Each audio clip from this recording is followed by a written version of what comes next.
Excuse me, please. She's happy. Yes. Come on, I've wasted all my strength on the wombat. Come on. Yes. Oh, you. Okay, that's all right.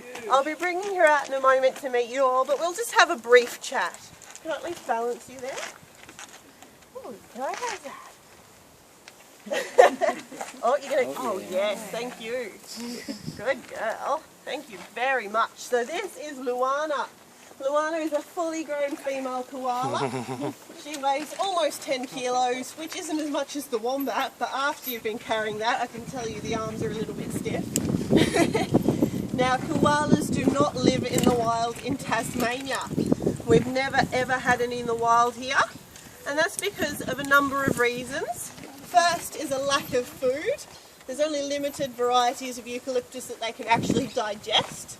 The other thing is, many hundreds and thousands of years ago, Tasmania was joined to the rest of Australia, but that sort of joining area, what we call the land bridge, that was all just marsh, and they couldn't get through that. It would, clog up their fur. So by the time Tasmania is separated from the rest of Australia, no koalas here.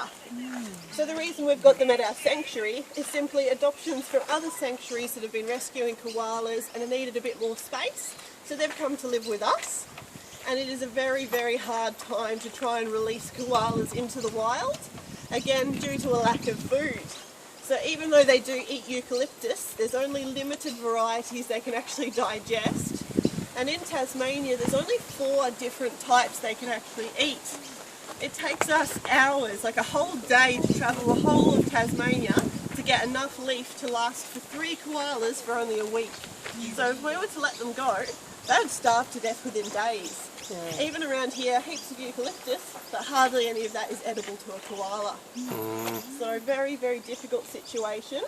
So that does mean these guys will remain with us. However, their lifespan will be almost double. Very low in nutrition and very high in toxins.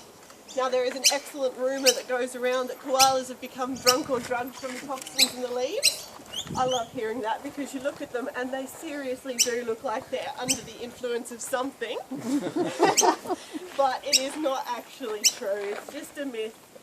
The toxins in the leaves would make any other animal very sick, but koalas are the only animal in the world that can live off the eucalyptus simply because their digestive system is specially designed to neutralise those toxins.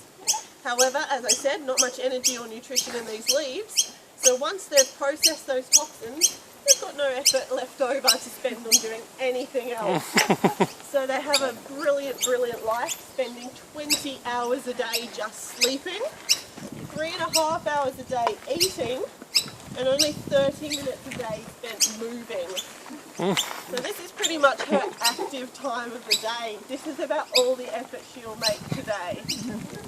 Pretty good life. However, I think I would get bored after a while. I think it would be great for a few days as a holiday, but if you have to spend your entire life living like that, it would get a bit boring.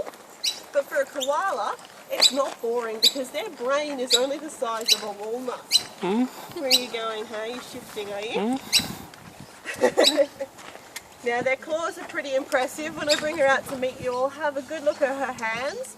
Their claws are very curved, almost like hooks, and they have 2 thumbs on each of their hands and a thumb on each of their feet to help them grip onto those trees.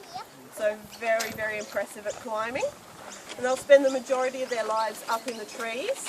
They hardly ever come down to the ground. That's only for moving to a new tree because they don't need to drink water very often.